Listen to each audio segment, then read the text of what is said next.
She arrived at the Halsworth Foundling home every Christmas Eve at 3:30, when the winter light was failing, and the children had grown restless with the particular anxious energy that the holiday produced in them. The cook had been baking since dawn, and the smell of it, warm bread and cinnamon and something burnt at the edge, reached the front path before the building itself did. She came on foot, always, with her gray woolen mantle drawn close against a wind that the Hertfordshire plains offered in abundance and without apology. She carried a basket over one arm that contained a paper packet of sugared almonds, a small sheaf of illustrated broadsheets she had collected throughout the autumn, and a book of simple carols she had copied by hand the previous spring in her small rented room on the second floor of Mrs. Porus, Hodge's house on Birch Lane, at a table by the window that caught the last of the morning light. She was not expected at the Halsworth home. She was not announced. She simply appeared at the servants' entrance each Christmas Eve, handed her mantle to whatever housemaid Mrs.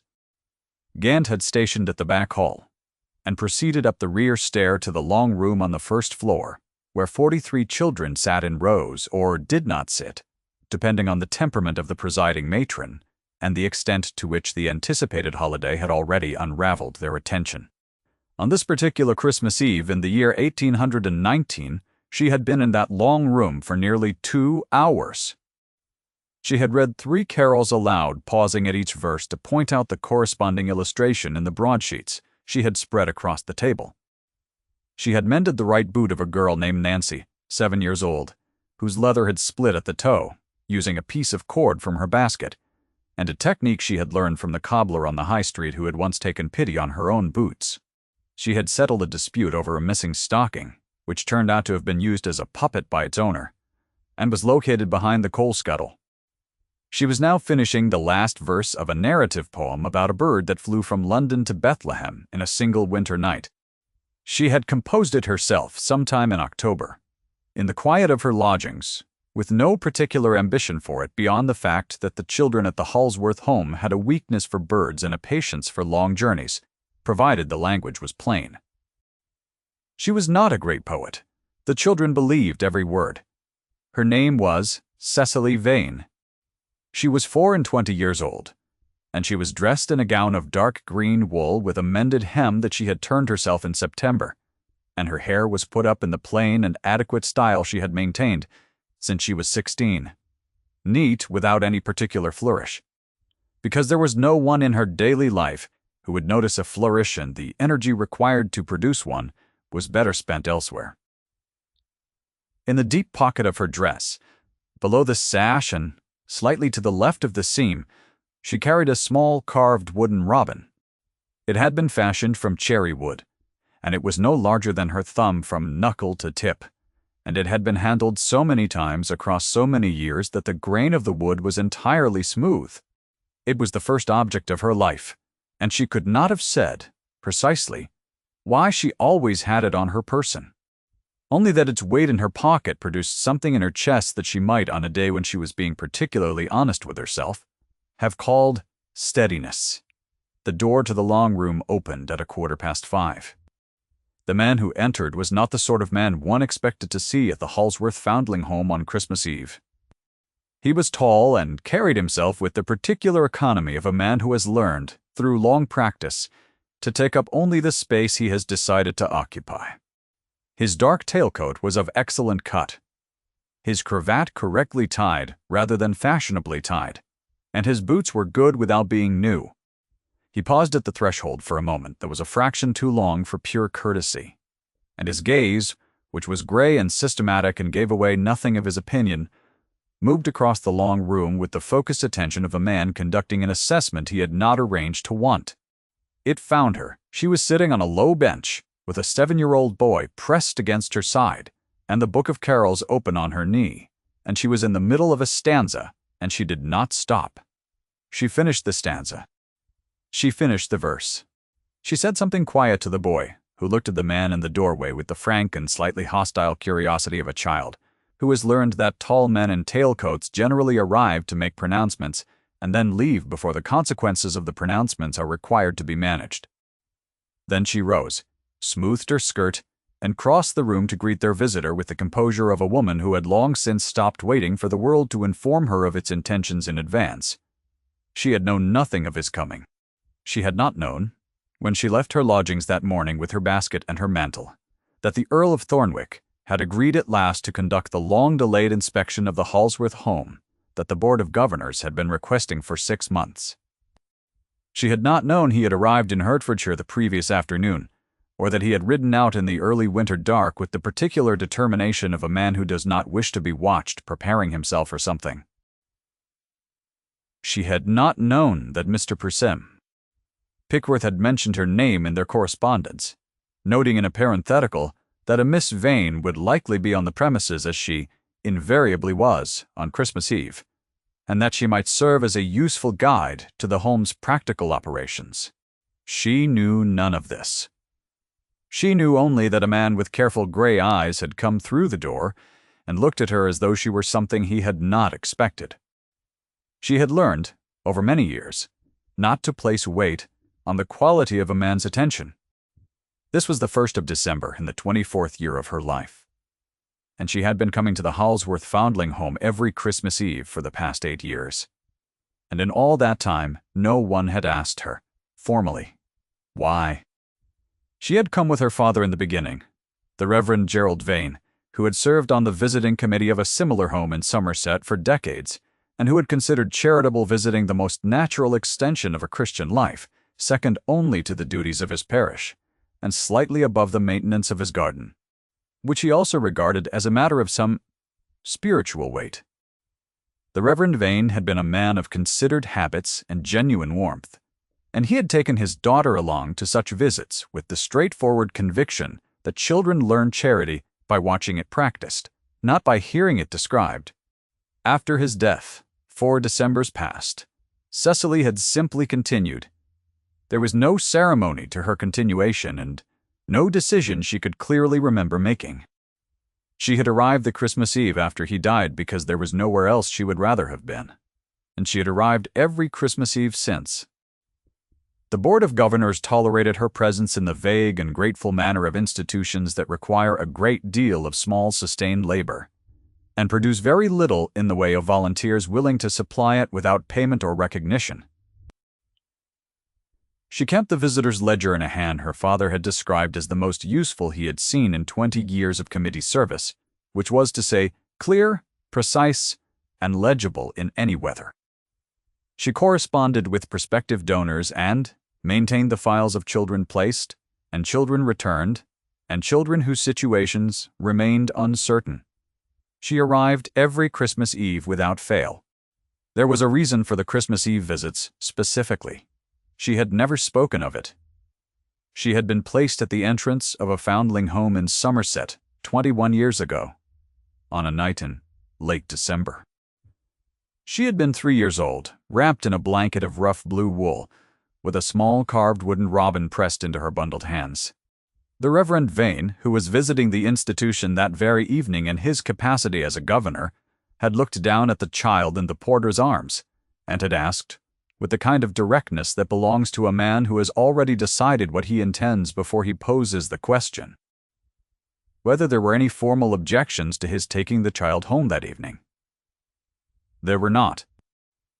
He had raised her as his own daughter, entirely and without reservation, and she had loved him entirely in return, and she had not known the truth of her origins until she was 15, and found in his desk drawer a letter addressed in his own careful hand to whatever future she might have need of. He had not been a man who concealed things. He had been a man who believed there was a proper time for everything, and that a child needed to be simply a child before she needed to be anything else. She kept the carved wooden robin in her pocket because it was the only thing that had come with her into the Reverend Vane's keeping, and she touched it sometimes without quite meaning to, the way people touch what they cannot account for. The Earl of Thornwick introduced himself without ceremony, which she respected, and without apology for arriving unannounced on Christmas Eve at a home full of children, which she noted. He said his name and his purpose, in 2 sentences. He said that he understood she was familiar with the premises, and that he would require a thorough tour. His voice was unhurried and carried the particular quiet authority of a man unaccustomed to having his requests questioned, though not the bluster that sometimes accompanied such authority in men of smaller actual standing. It was the voice of a man who stated things rather than demanded them, because stating was sufficient. "Show me the nursery, Miss Vane," he said. "All of it." She took a candle from the side table, because the passage to the nursery wing was always dark after 4 o'clock in December, and she led him out of the long room without another word. The corridor was old, with the particular persistent cold of buildings whose foundations are laid in good, honest stone, and whose heating arrangements have never quite caught up to the ambitions of their architecture. The wooden floors had been sanded smooth and scrubbed recently and smelled of lye soap, and the windows along the north passage were glazed with the wavy old glass that rendered the garden beyond as a pleasantly indistinct version of itself. She showed him the nursery. 6 cradles in a room that held 8, presently occupied by 4 infants of various ages, with 2 older girls deputized as watchers while the night staff took their supper in the kitchen below. She showed him the schoolroom, where the slate boards were properly sized, but the chalk supply was critically low, and the primer texts were shared among more children than the spines could sustain. She showed him the linen cupboard, which was half what it needed to be. She showed him the kitchen garden through the back window, frozen now to a gray and rutted crust, but planted in the spring by the children's own hands under the direction of Mrs. B's. Gant's husband, who was missing 2 fingers from his right hand and had never appeared to consider this an obstacle. She showed him the room at the end of the eastern wing that served as the infirmary. It contained 3 iron beds, a window that admitted a considerable draught when the wind came from the east, a smell of camphor that had established itself in the plaster years ago and had not been persuaded to leave, and a small cabinet of remedies whose contents she had inventoried twice in the past year and found wanting. She did not comment on the deficiencies. She simply showed him, because he had asked to see everything, and she took instructions literally, when they came from people who appeared to mean them. He examined it all with the same precise gray attention he had directed at her in the long room.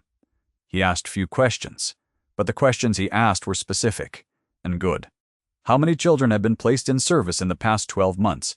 How many had been returned by employers? And for what stated reasons? What the quarterly expenditure on coal had been against what was actually required? Whether the infirmary shared its physician with the neighboring parish or maintained its own?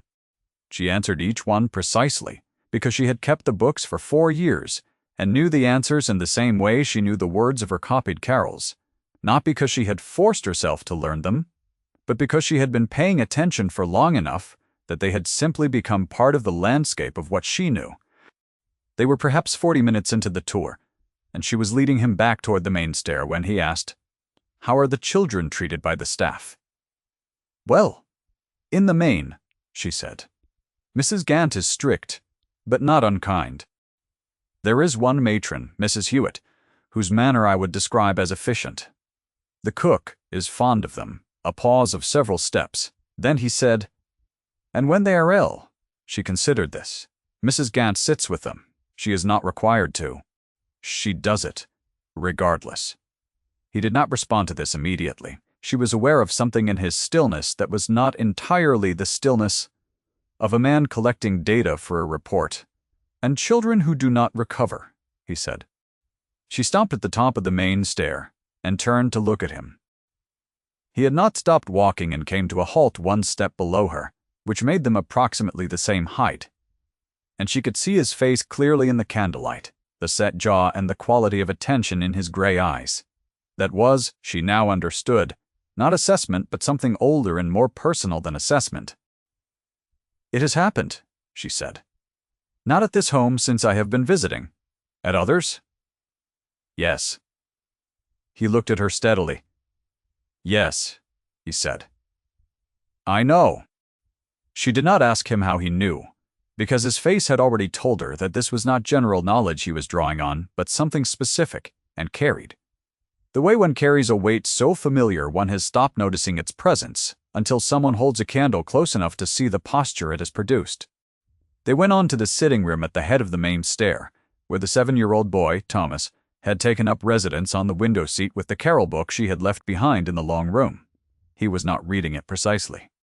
He held it in his lap and looked out at the dark garden with the focused inner vacancy of a child who has learned, in 7 months, to entertain himself in the theater of his own imagination, a skill, though less comfortable, acquire earlier than most.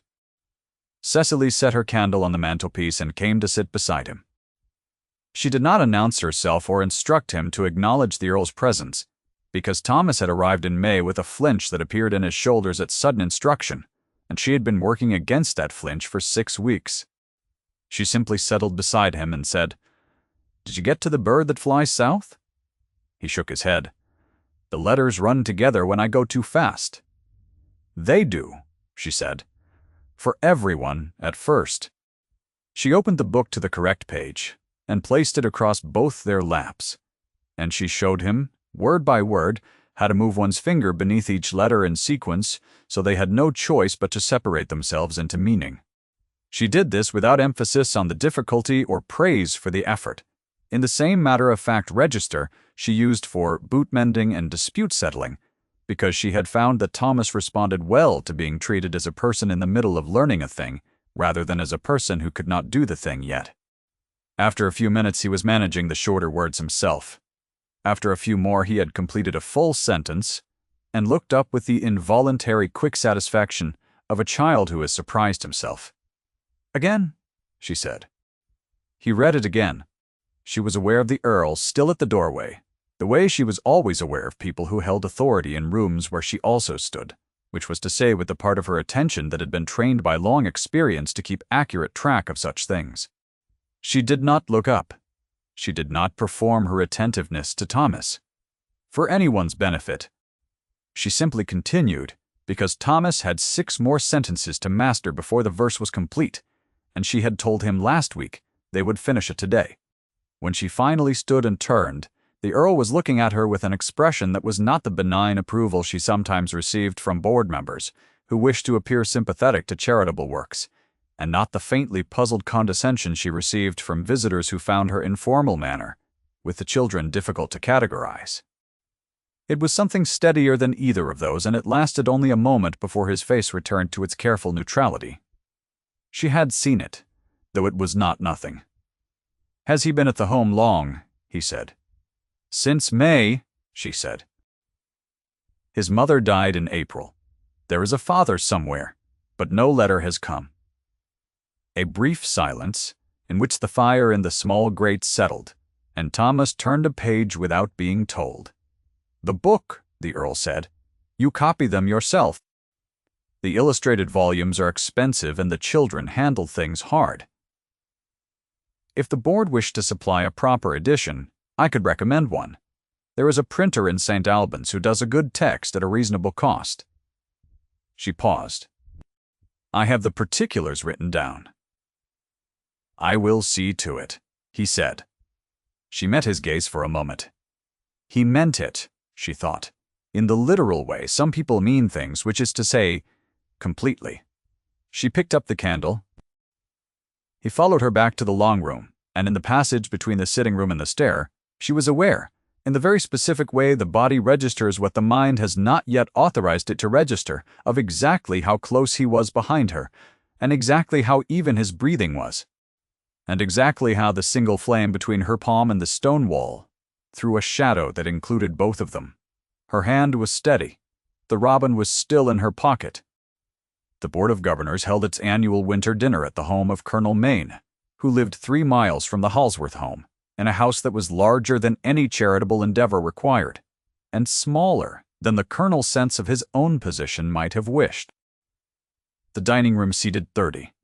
It was generally occupied by 14, since the charitable impulses of Hertfordshire's gentry did not, as a broad rule, extend to the sacrifice of Christmas Eve.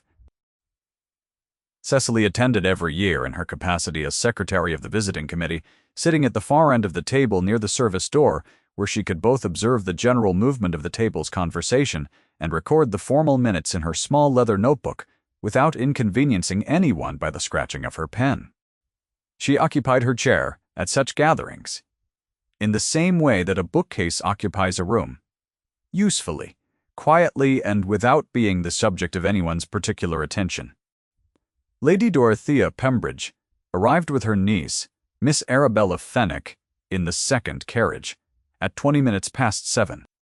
Lady Pembridge was a woman of 56 who wore charcoal silk with great authority and a collar of jet beads that caught the candlelight with the deliberate quality Cecily suspected was not accidental.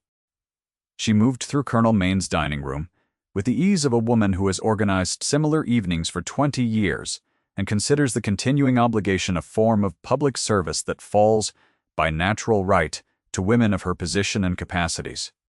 Her fan was ivory-handled, and she held it at a precise angle, not quite closed, that Cecily had observed her maintaining across many social occasions and had begun to believe was as deliberate as the jet beads. Miss Arabella Fenwick was 22 and wore cream muslin with dark ribbon at the bodice, and smiled at Lord Thornwick across the table with the practiced ease of a young woman who has been told, from the age of about 16, that she is exactly the kind of person that men of rank and sense eventually come to understand. She was not unkind. She was simply entirely certain of her own relevance, in the way that young women whose aunts are Lady Pembridges tend to be. Cecily had written down the attendance in her notebook and poured herself a glass of water. She had heard, earlier in the afternoon, a conversation she had not been intended to hear. She heard such conversations with some regularity, because the women who had them tended to forget that the woman recording the minutes was equipped with ears. In the hired carriage on the way from Pembridge House, Lady Pembridge had said to her niece, in the comfortable and carrying voice of a woman who does not lower her volume in enclosed spaces because she has never been required to, that Miss Vane was nothing but the charity woman, that the board indulged her because no one else would do the paperwork, and that once the Earl was properly acquainted with the home's affairs, certain informal arrangements that had been allowed to persist by custom could be reviewed and rationalized.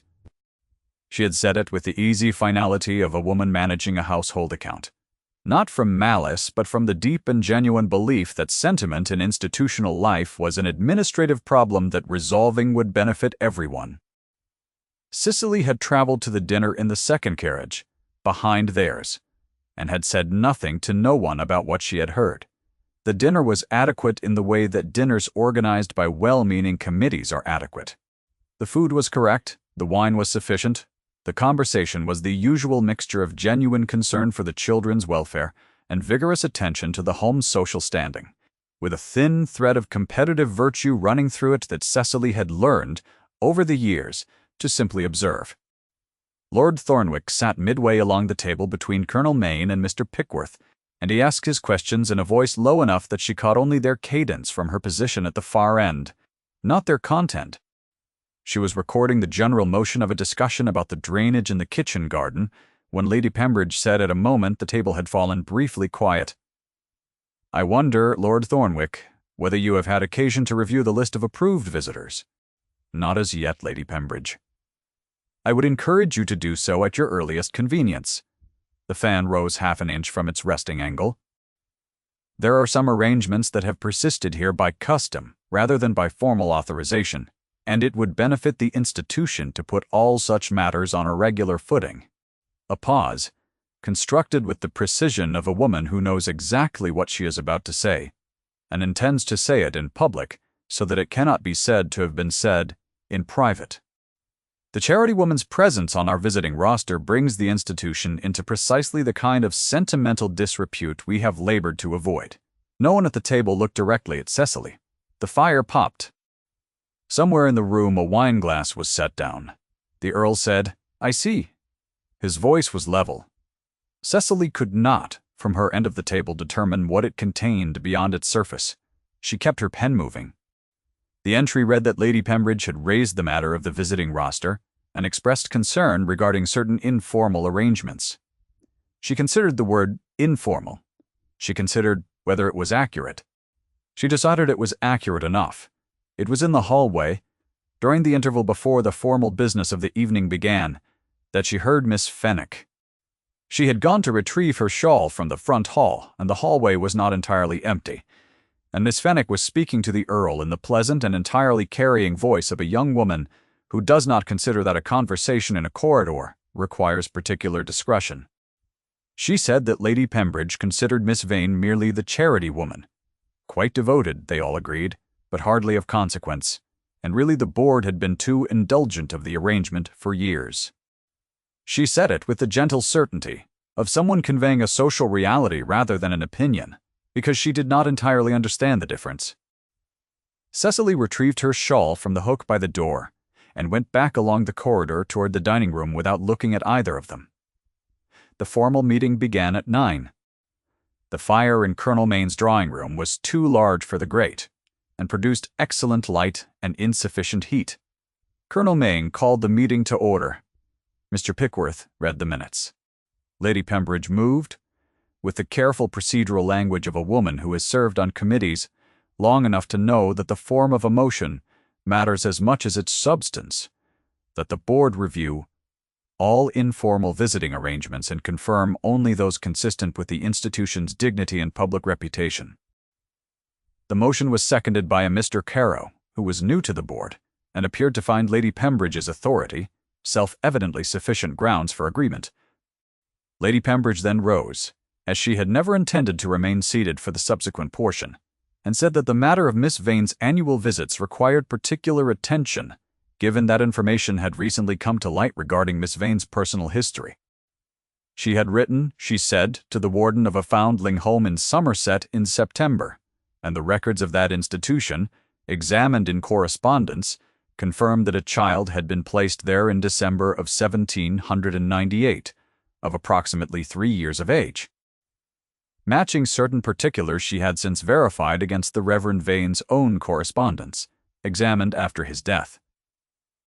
She said that she raised this not from personal animus, a phrase she delivered with the smoothness of someone who has rehearsed it, but from a concern for the board's charter integrity, since the existing language did not provide for foundlings to serve in official capacities, and the board had, in tolerating Miss Vane's arrangement for 8 years, been operating in technical violation of its own governing documents. She said it clearly and without excess feeling, and it landed in the room with the particular weight of a thing that has been planned carefully and released at the moment calculated for maximum effect. Cecily's pen had stopped. She sat with the notebook in her lap, and the pen held still above the page, and she breathed. Once, and then again. The fire was too bright. The room had a smell of wood smoke and old upholstery, and the particular cold propriety that inhabits English rooms in December. She could feel the carved wooden robin through the wool of her dress pocket, its familiar pressure at the heel of her hand. She looked up. Every face in the room was arranged with the careful, neutral composure of people who are watching a thing they have decided to watch from behind their social composure rather than their actual faces. She said, "I will of course abide by the board's decision in all matters."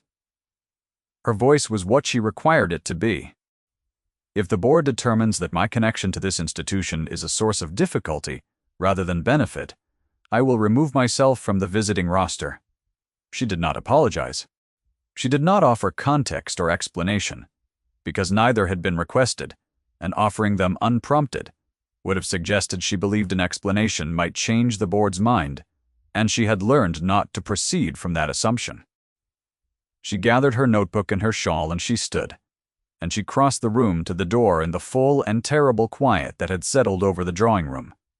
As she reached the handle, Lady Pembridge said, "Miss Vane, you understand this is not personal." Cecily paused with her hand on the door and said, "Of course," and went out. The entrance hall was cold and tiled in black and white diamonds and very quiet.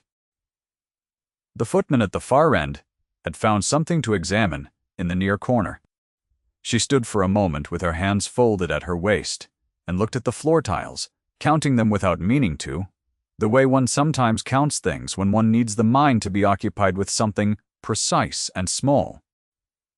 She was not going to cry in Colonel Maine's entrance hall. She was 24 years old, and she had learned to save such things for the privacy of her own small room, and the company of no one at all, and she intended to continue saving them in that way for the foreseeable future. She reached for the bell to call for her things. The drawing-room door opened behind her. She did not turn at once. She breathed. She counted one more tile. The Earl's footstep was even on the diamond tiles. Unhurried as he had been all day in every corridor she had led him through, and it came to a stop at a correct distance from her. She turned. His face in the low light of the entrance hall was as carefully controlled as it had been everywhere she had seen it today, but something in the quality of his stillness had altered. He looked at her as he had looked at the infirmary room, with the specific attention of a man who is taking a true account of something and intends to keep what he sees accurate in his mind. "Miss Vane," he said. She said nothing, and waited. "I would like to know," he said, "whether you carry something in your coat pocket." She had not expected this question. Her hand moved, involuntarily, to the deep pocket of her dress. She drew out the carved wooden robin and held it on her open palm. He looked at it. Something moved through his face in the way weather moves through a sky that has been clear for some time, visible, specific, and not quite controlled. He said after a moment, "My sister's name was Margaret. She was 9 years old when she died. I was 20, and I did not know she had been placed in a home until I inherited my father's papers, at which point she had already been dead for 3 winters. He delivered this in the same level voice he had used all day for questions about coal and chalk and infirmary drainage, with the particular flatness of someone who has learned that if he speaks of it in any other register, it becomes impossible to finish speaking of it. My father was in some financial difficulty in the years between my birth and my majority. He made decisions during that time that I did not know about, and that he did not explain." A pause. "I have funded the Halsworth home, and 5 others, because I do not know which institution she was placed in. It has not seemed to me to be a sufficient response. I am aware it is not sufficient." Cecily closed her fingers around the robin. "I came today," he said, "to see whether the children were well treated. They are. To see whether the money was spent, where it was directed.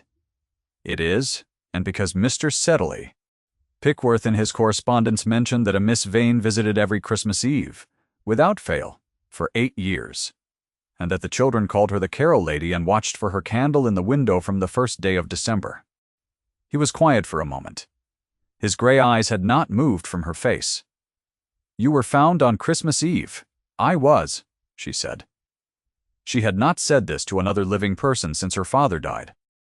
She did not know what to do with the stillness between them, which was the particular stillness of 2 people who have, in a cold entrance hall with no ceremony at all, told each other the true things they have told no one else, and now find themselves in a room together with all that truth between them and no established form for what comes next. She had been seen. She had been seen by someone who knew what he was seeing, not because she had performed it for him, but because his own grief had given him the kind of sight that recognizes what it resembles. "Go home," he said, and his voice was low and deliberate, and had in it the same quality as all his other instructions, the ones that were commands on their surface, and something else entirely beneath. "I will speak to the board." "You do not need to," she said. "I am aware that I do not need to," he said. She went out into the cold and walked the 2 miles home, with the robin in her closed fist, and the dark, and the frost, and the sound of her own boots on the frozen lane, and somewhere in the middle of the 2nd mile she stopped and stood still for a moment in the dark, and breathed the cold air, and let the feeling that had been pressing against the inside of her ribs since the entrance hall simply be what it was, which was immense and which she could not yet fully name, and which she had no intention of permitting anyone to witness. She walked on. The Board of Governors of the Halsworth Foundling home did not formally adjourn until 11 o'clock that evening. Mr. Tramarin, Aldous Pickworth, who maintained his minutes with the care of a man who understands that records are the bones of institutions, wrote in the official ledger in his small, unhurried hand that Lord Thornwick, the Earl of Thornwick, had moved to amend the motion before the board. He had moved in its place that the visiting committee be formally constituted as a named and chartered body, that its roster be fixed in the institution's governing documents, and that Miss Cecily Vane be designated its senior visitor in recognition of 8 years of consistent service to the children of the Halsworth home. He had also moved that the Charter's language regarding eligibility for charitable office be reviewed, on the grounds that the existing clause was inconsistent with the institution's founding purpose. A home that excluded from positions of service the very people whose circumstances it existed to address had, he said, placed its institutional dignity above its actual dignity, and these were not the same thing. He delivered the amendment in the same quiet voice he had used all day, without raising it, without directing it at Lady Pembridge or anyone else in particular, in the manner of a man whose authority requires no performance because it has never had occasion to doubt itself. He was not unkind to Lady Pembridge. He did not address the specific accusation she had made or the manner in which she had made it. He simply said what was true, with complete precision, as though the truth were self-evident, and the motion merely its procedural form. He said at the precise moment when Lady Pembridge's fan had settled unopened into her lap, "Miss Vane has been a governor of this home since before I was." Lady Pembridge looked at him across the fire for a long moment. She did not speak. Something in the calculation behind her careful eyes shifted. Recognizing perhaps that the social leverage she had expected to exercise on this occasion had encountered in the Earl a set of facts she had not anticipated. His knowledge of what the Halsworth home required in a visitor was first-hand and particular, and her authority to define what the institution should and should not tolerate had, in the past 8 hours, met someone whose perception of the institution's actual worth was older and clearer than hers. Her fan stayed in her lap. Colonel Maine seconded the motion. Mr. Pickworth confirmed that it passed and wrote it in the record in ink. Miss Fenwick looked at her gloves. On Christmas morning, Cecily arrived at the Halsworth Foundling home at 9:30. The light was white and fell evenly across the frozen garden, without emphasis or warmth, the particular flat light of a winter morning that has decided it has no further ambitions for the day. She had her mantle and her basket, and in the basket were sugared almonds, a fresh supply of chalk for the schoolroom, and at the bottom, wrapped in 2 layers of brown paper against the cold, a proper illustrated carol book, the edition she had recommended purchased at the St. Station, Albans Printers the previous week, with the last of her November budget, and carried home under her arm with the care one extends to things that are irreplaceable. She had not known, when she bought it, that she would still be coming. She had bought it because it needed to be bought, and because not buying it would have meant deciding the future before it had happened, and she had never found that to be a useful approach. Gant met her at the servants' entrance with the particular expression she reserved, for moments, she considered worth noting. Gant was 60 years old and had worked at the Halsworth home for 30 of them, and she kept her feelings in the same organized manner she kept the linen cupboard counted, correctly assigned, and not permitted to take up more space than they had been allocated. "A letter came from the board," Mrs. Gant said. "I put it on the secretary's desk. With your name on it?" She paused. "Quite clearly. Your name first, then the title." Cecily looked at her. "The visiting committee," Mrs. Gant said. "Senior visitor. It's in the official register." Mr. Pickworth sent a copy. She folded her hands. "I thought you might want to know before Thomas came at you." Thomas came at her from the direction of the day room at approximately that moment, at a full run, his left boot improperly laced, his face lit with the uncomplicated happiness of a 7-year-old who has decided, without quite reasoning it out, that today is a day when running is the correct response to the general situation. He arrived against her side with considerable momentum, and she put her free arm around his shoulders and held on. "Is the book here?" he said into her mantle. "It is, and I have brought another." She was in the sitting room at the head of the main stair, with Thomas and the new book and the carol book open to the page they had left off the previous afternoon, when she heard at 10:20 the sound of a horse in the yard. She did not need to look out of the window to know whose it was, because his horse had a particular and even tread, and she had been listening to it since 5 o'clock the previous afternoon, with the part of her attention she had stopped pretending was not engaged. She kept her eyes on the book. Thomas was managing very well with the longer words now.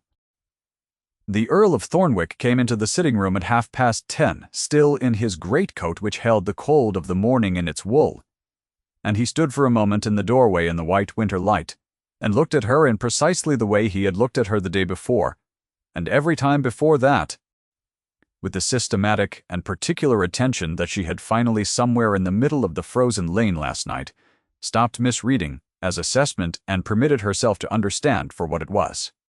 He came across the room without ceremony, as he did everything, and he stopped at the end of the bench. "May I sit?" he said. She moved over. He sat.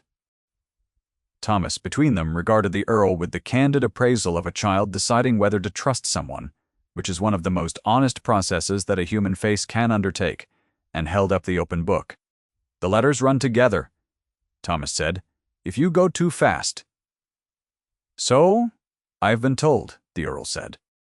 Something shifted in Cecily's chest, quiet and enormous, the way a door settles in its frame when a room that has been closed for a long time is finally opened. She did not perform this feeling. She did not hide it. She simply allowed it to be present in her body, along with everything else. The robin in her pocket, the carol book across her knees, the white morning outside the north windows, Thomas's elbow, comfortable against her ribs. The Earl took the book. He found the correct page. He set his finger under the first letter with the steadiness of a man who has decided to begin something and intends to see it through completely. He looked at Cecily when he did it, not at the book, with a directness that asked nothing of her except what she was already prepared to give, which was her eyes and her presence and the slow and accumulating fact of her continued return. Thomas said the first word. He said the second. He read the full sentence without stopping, and then he looked up at both of them with the surprised and private satisfaction of a child who has done a thing he was not sure he could do, and found it was possible. Again Cecily said. He read it again, and the robin sat in her coat pocket on the window seat beside her, warm from being carried, and the white light came through the north windows without warmth or apology. And the room held them all in the quiet, specific way that rooms hold the things that happen in them and continue to hold them peaks, long after the people inside have gone elsewhere,